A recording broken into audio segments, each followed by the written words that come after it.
Hello friend, कैसे हैं आप सभी लोग। आप सभी को हमारी जो करंट अफेयर की जो हम लोगों ने अभी सीरीज स्टार्ट की है वो आप लोगों को कैसी लग रही है। आप हमें कमेंट ज़रूर कीजिएगा, क्योंकि हम लोगों ने अभी सिर्फ सुपर टैट के लिए ही सीरीज स्टार्ट की है। उसमें से सिर्फ आप लोगों के फैक्चुअल क्वेश्चन ज़्यादा पूछे जाती हैं, डिटेल्स कम पूछी जाती हैं।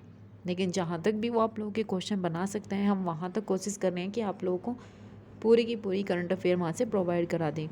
उसके कुछ इंपॉर्टेंस टॉपिक्स होते हैं, जैसे इंडेक्स पूछा जाता है, गेम्स पूछे जाते हैं, कुछ राष्ट्रीय अंतर्राष्ट्रीय सम्मेलन होते हैं, या किसी की महत्वपूर्ण बुक्स होती हैं। वो सारी चीज़ें हम आप लोगों को यहाँ से कवर करा देंगे।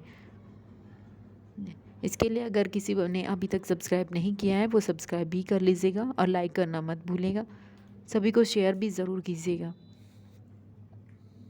ओके, कल हम लोगों ने अपनी सबसे पहली वाली सीरीज स्टार्ट की थी, उसमें हमने एसईओ के बारे में बताया था। लेकिन अब हम अपना इंडेक्स स्टार्ट कर रहे हैं। ये इंडेक्स है कौन सा, मानव विकास सूचकांक इंडेक्स है।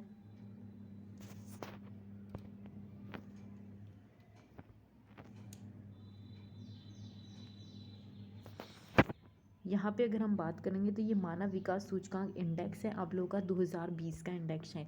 इससे पहले वाला इंडेक्स भी आ सकता है कि 2019 का भी इंडेक्स पूछेगा, वो भी हम बताएंगे। क्योंकि ये ऐसा होता है कि यूपी में कुछ ऐसे क्वेश्चन पूछे जाते हैं कि 2020 के नहीं 2019 का भी इंडेक्स होता है, वो भी आप लोगों से पूछ सकता है। तो हम पिछले वाला भी और नए वाला दोनों इंडेक्स साथ में ही कराएंगे। अब ये देखिए कि सबसे पहले आपको पता होना चाहिए कि मानव विकास सूचकांक रिपोर्ट होती है HDI। इसको शॉर्ट फॉर्म में क्या बोला जाता है, HDI। इसको अब जारी कौन करता है, ये भी बहुत बार क्वेश्चन पूछा हुआ है यूपी में कि इसको जारी कौन करता है। यूनाइटेड नेशन डेवलपमेंट प्रोग्राम, इसको UNDP शॉर्ट फॉर्म में भी आप लोगों से पूछ सकता है कि इसको कौन जारी करता है, इस रिपोर्ट को। तो इस रिपोर्ट को जारी कौन करता है, यूनाइटेड नेशन डेवलपमेंट प्रोग्राम इसको जारी करता है।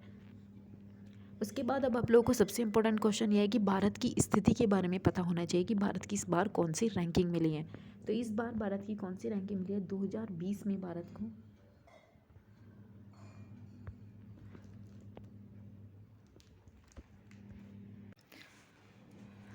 अब यहाँ पे देखिए कि 2020 में इंडिया की रैंकिंग कितनी है, 131। आपको ये ज़रूर पता होना चाहिए कि इंडिया की रैंकिंग है कौन सी, 131।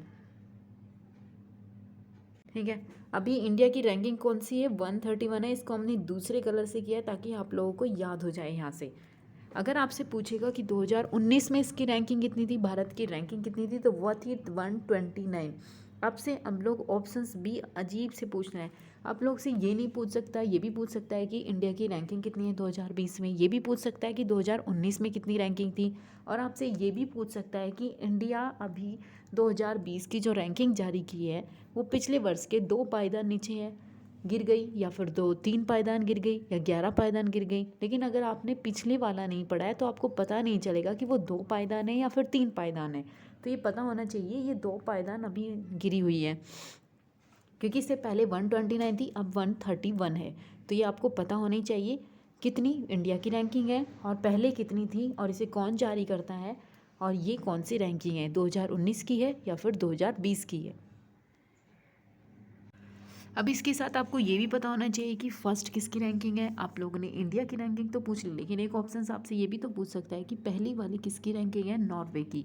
दूसरी किसकी है, आयरलैंड की।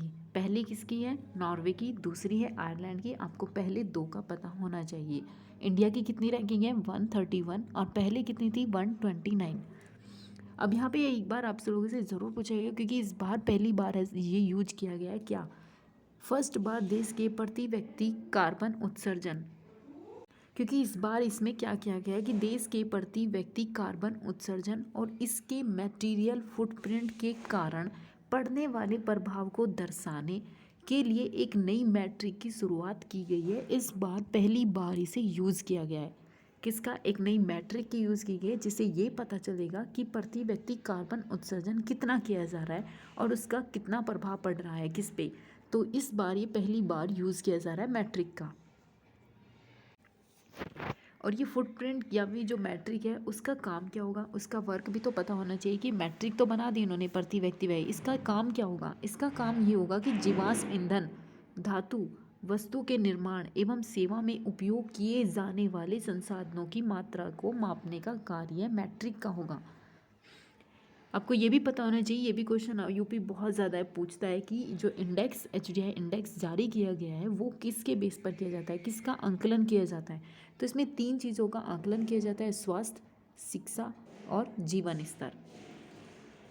ठीक है, अब ये आपको पता होना चाहिए कि ये स्वास्थ्य पर करती है, उसके बाद दूसरा शिक्षा पे करती है और तीसरा जीवन स्तर पर करती है। ये तीनों चीज़ें आपको पता होनी चाहिए।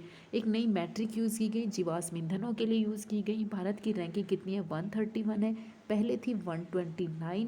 कितने अंतर हुआ, 2 का अंतर हुआ। इसको जारी कौन करता है, जारी कौन करता है ये भी पता होना चाहिए। यूएनडीपी इसको जारी करता है। और ये रैंकिंग कौन सी है, ये रैंकिंग है 2020 की, ये रैंकिंग है और इंडिया की रैंकिंग होगी 131। और पहली रैंकिंग किसकी है, पहली रैंकिंग किसकी हुई, नॉर्वे की। तो ये आपको ये यहाँ से इम्पोर्टेंट क्वेश्चन आप लोगों से पूछेगा कि ये रैंकिंग फर्स्ट किसकी है, इंडिया की कितनी है, कौन जारी करता है और इस बार क्या यूज़ किया गया। और उसके साथ ये स्वास्थ्य पर, शिक्षा पर और जीवन स्तर, इन चीज़ों पर ये आंकलन करती है। आई होप कि आपको समझ आ गया होगा। यूएनडीपी में ऐसा कोई क्वेश्चन नहीं छोड़ा मैंने जो यहाँ से आपसे पूछा गया है और ये पूछ सकता है। इसको लाइक शेयर सब्सक्राइब ज़रूर कीजिएगा।